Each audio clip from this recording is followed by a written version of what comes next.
Hey everyone, it's Thursday, February 15th, 2018. Um, let's talk about life. Let's talk about life. First of all, let me just reiterate the reason why I'm so gosh darn positive. Why am I so positive? You know, I say so much stuff on social media. I'm constantly, giving good words to people. I'm a man of good faith. But the main reason why I'm not really a positive person. I just have to say things to get my reality to not be negative.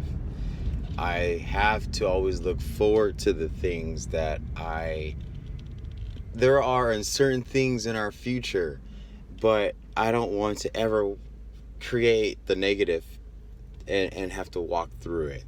Or if everything's so, as people say, everything's so effed up.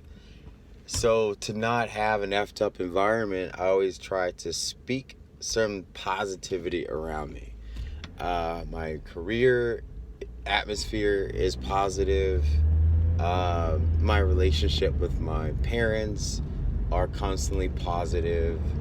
But the thing about when we see the things in the world happen, it kind of shatters, or it dents that positive threshold that you surround yourself with. So I'm gonna have this small video about nice sun glare, yes. I'm gonna have this positive video about how to learn conscious awareness, how to manifest things if things are not going well for you, and also how to change the environment around you, because we have to do something, because what happened on February 14th in the school, enough's enough. Enough is a damn enough. Like, I'm like everyone else. I see kids every day. I teach kids. I work with kids. I see parents. I have parents depend on me. And I cannot imagine the day of if something occurred and I'm with these children, what do I do? But let's rewind and think what had happened to this boy, this 19-year-old who felt he had the need to seek revenge. It has a lot to do with what our environment and political system have been teaching these children.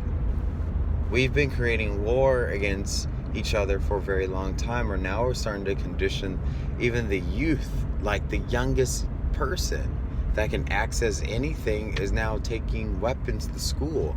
Now how do you think children now are going to respond going forward? How do you think parents who are a little bit naive are going to respond now? Now we have kids afraid of going to school and bringing weapons to school. That's going to be the reality if we do not think about saying something effective.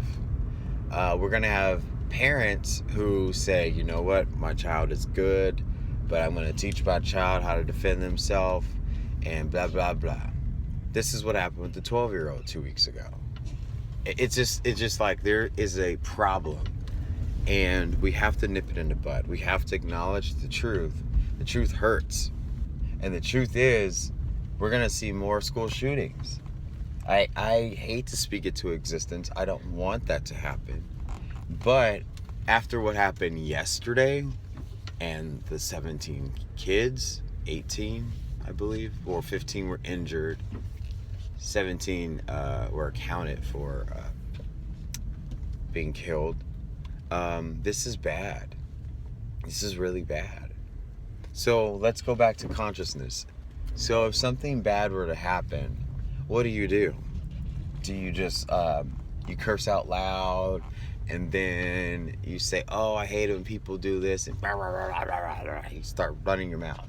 Well, if you have children in your household, you just taught them to curse whatever it is that bothers them.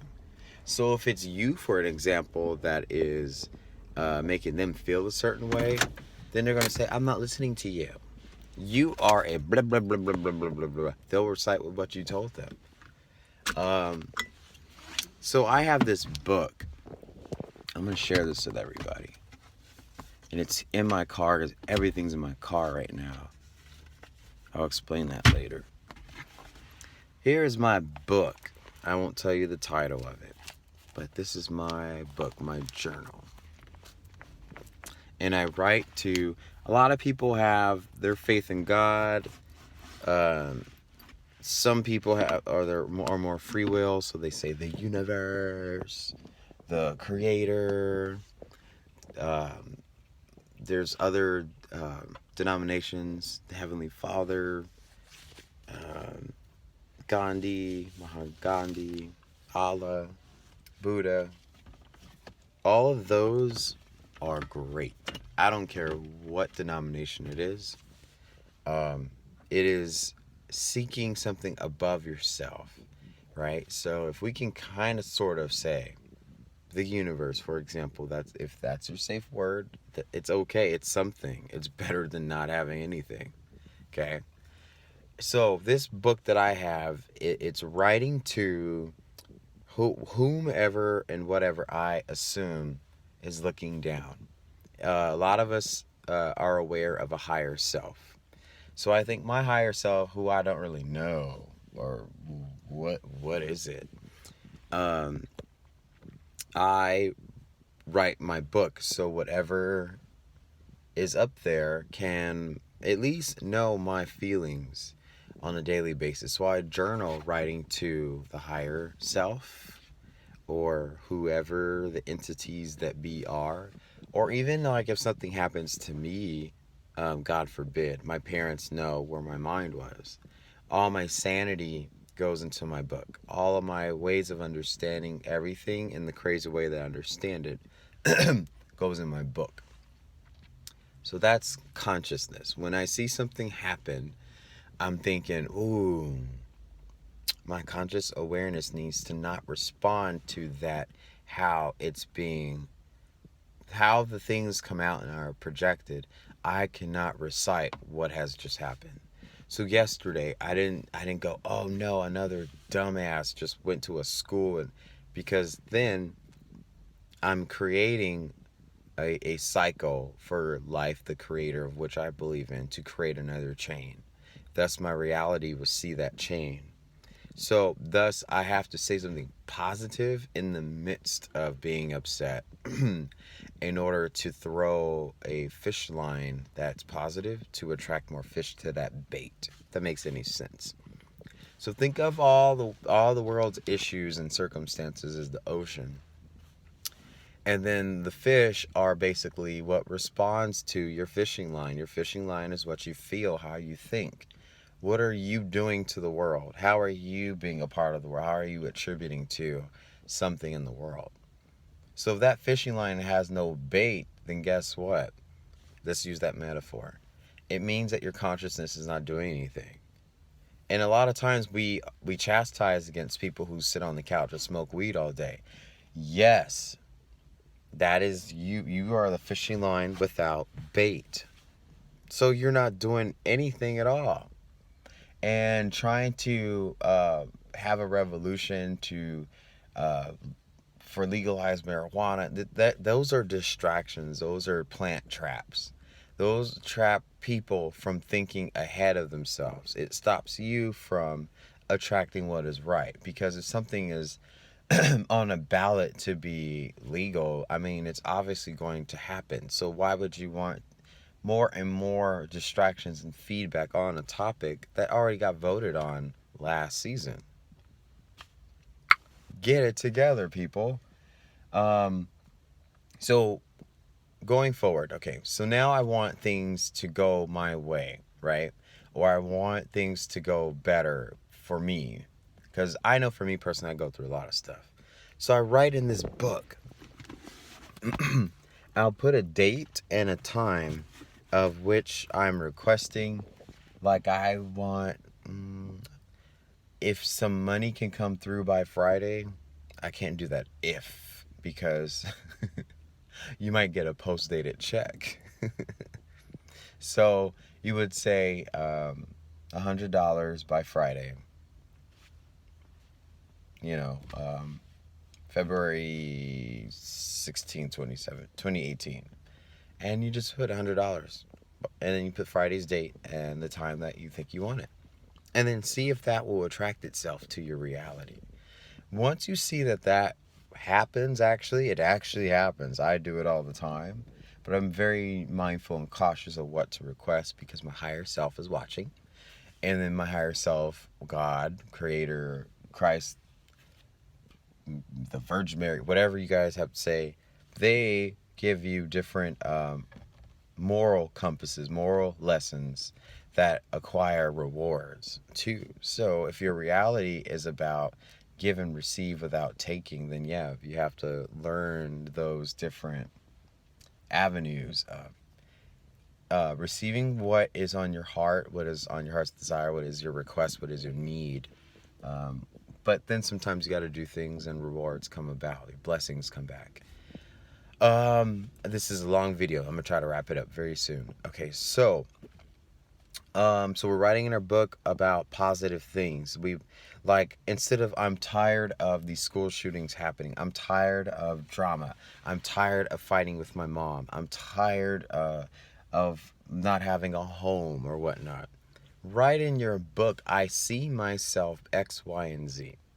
I see my relationship getting better, da da da da da da. This is creating a mantra, an open channel mantra that has no end date. And that cycle will continue and continue and continue. And even when it's fulfilled, it will still continue. So my mind knows, look, I put this out and I don't have to worry about it anymore. This is how you eliminate and alleviate stress. We are stressed. I think the economy has screwed us up real bad. Starting with that damn Constitution. And I think this was set up on purpose. If we staged the Constitution to ruin everything, then eventually we'll have to remove it and then enforce martial law. This is what all this democracy is about anyway. Control the population, control the masses, and then we will have more power and more money for ourselves. Yay! Not the people. We're just the slaves. We're the ones since the beginning of time were created to do the dirty work for the royals, the higher entities. So y'all can get mad at police brutality. You can get mad at whatever you want. But at the end of the day, we were a species created out of love, but then we were obligated to the supremacy that was already here, that beat us to all the gifts and rewards and the knowledge. So a lot of times we have to play the game and then secretly include our consciousness in the game. There's the congressman yesterday who opened loudly and said to everyone, we already know how this all occurred, and we are all accountable. We made this happen. So I was very proud to see someone in politics open their mouth and say, look, I have a child and I'm scared for my own children every day. I do not know how to respond and react, but I give him props. He's the first congressman that openly had, went off topic and said, we need to do something. What can we do? What changes can we do? Let's say you don't know what to do. If you have a book of changes, just put it out there. Everyone go to Target, go to the dollar store, get a book, and then each day that you see something negative, write something positive. That's how you make a change. Because thought becomes manifestation over time. If you manifestation is kind of hard to explain in a short video, but let's say I have, like when I Uber drive, for example, look at my water bottle, yay! I see people sitting here all the time, safe. with me because I'm an Uber driver. And that is just my mantra every time that I push the button to start my trips on Uber. Or I see good people sitting back there. I see good people. Like, I can't doubt that. I can't, because my reality, the space will say, all right, cool, Aaron. So we're going to work with you. We're going to put some good people back there. Even though sometimes they're drunk, they're still respectful. And they're still cooperative and loving people. So that's in my reality because I refuse to accept whatever comes my way. We don't have to accept whatever comes our way. That is a lie that has been told by someone who knows this gift, the secret gift of manifestation. Well, I'll just deal with whatever comes my way. That's like asking for a disaster to happen, and you have to punish yourself for going through with it because whatever happens happens. I hate saying whatever happens happens, or it is what it is. Those are closed-ended mantras, and I will never say those ever, ever, ever, ever, ever, ever. I used to say them in my 20s because I was an immature 20-year-old. But I found my soul. So I'm sharing this with you guys. This is what keeps me positive. This is what changes the world that I'm looking at. And it is effective and working, but more of us have to do it. Why do you think California hasn't had the big earthquake yet? Because a lot of us are here on this beautiful, diverse plane that we call California. And we are getting it up so bad. Every time that we fight over political rights and that entitlement of, well, we deserve shut it up. Shut up. All my friends, you posting every day about what you hate about the president. Shut up. Who cares? He gonna be there for 3 more years. Or have martial law the next time a big mass murder happens. And martial law is 50 times worse than I would say a subconscious active president. He's acting subconsciously because he's thinking what he's doing is working. And some things are actually legit happening. And some things you just got to admit, okay, he needs a little bit of time, a little bit of faith, a little bit of hope.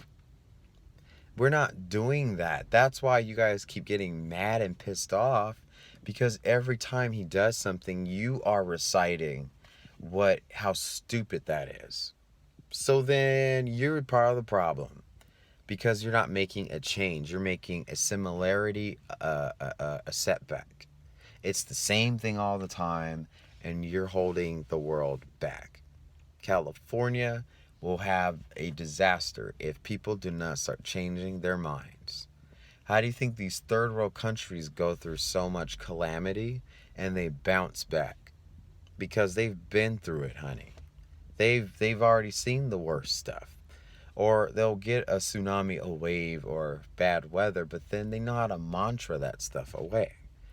If we start practicing how to be more native, how to be what the indigenous had left here for us, and we're not paying attention to it, but we'll scream, no da Paul, and all this stuff, and we stand and try to agree with these changes. We think through equal rights, that's the way that everything's going to change, but you haven't seen a change because, and I said this to 2 of my friends and they hate me for it. They're like, oh, but we have freedom of speech. No, you don't. Fighting words is an unprotected clause in the First Amendment. So please, people, write unprotected by the First Amendment in Google search. Please do it, please. I'm not saying I'm right and I know everything, but I've sat back and watched how I didn't watch equal rights really take effect. Why? I watched how when people wanted marijuana to be legalized, I saw how that took forever. I saw how gay marriage went on and off and then back on. I've learned how gay marriage won. I see how that took effect and it's still happening now. When you use fighting words that are unconstitutional or they fall into the claws of attack. Like when you curse out someone in court, guess what? Your whole case gets thrown out. Because when you curse or do something conniving, it tells the judge this person is unfit to have a conversation. And the judge will this is why judges have a bad personality. That's your fault. That's the perception that you projected on them. If you say this person's a monster and they beat me and they're horrible and I hope they just go to jail and rot there. Those are fighting words. Those are unconstitutional, unjust way to approach a situation. Now, if you address it in a third person perspective, the judge may hear you out. Like I had a case last year. I got sued for $100. Well, actually, I got sued for $4,000, but I only had to pay $100 because this person was trying to weasel me and cancel a private lesson that I had, and I basically breached contract because they said I can't work with this person. She was great. So anyway, we go to the judge, and the judge says, "Lady, this gentleman gave you services. Why are you suing him?" She's like, "Because I was unhappy, and he didn't do what I told him to do." And then the judge said, "So Aaron, what had happened?" And I was like, "Well, the thing about it is, she didn't give me room to speak, and under the terms of my jurisdiction, which is providing the lesson for people, I had the client intervening on my creative space, and I said and emotionally I had to withdraw myself because she was unwilling to trust me." So those words, and then you say words like, I tried to mitigate between right and wrong. I tried to give her options. I gave her options. There were ways to compromise the situation, but then the client here was unwilling to compromise. So then she got upset. Text message shown in the paper shows that she was unwilling to compromise. Boom. I got that $4,000 suit to like $100. Just like that. I could have got away with not having to pay anything, but I was accountable because I breached contract. And so I told the judge, I understand I breached contract, but I did it for my self-care. We forget our words are so important. Our words outside are 1,000 times as effective as the words we say inside. So think about that, everybody. Change your life. Be the change you want to see in the world. Stop reciting, stop yelling and, blah, blah, blah. You guys get it. Get a book. Get a book. Be a spiritual gangster. I know you can. Get a book and write everything that you want as a change in the world, in your book, in your life, and watch everything change around you. Deuces.